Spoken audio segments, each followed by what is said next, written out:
Kurtuluş yoluna şuday kalktı bizning kanımız. Sen için ey yurtimiz olsun feda bu canımız. An küçük hem can büyük ağır kurtulmadan seni.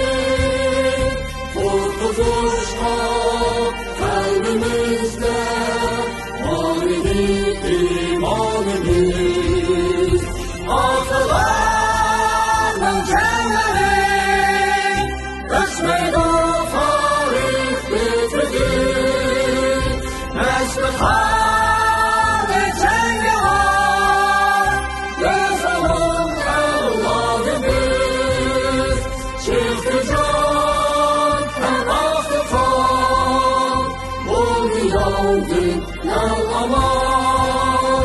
Yaşasın söylesin güzel istikbalimiz.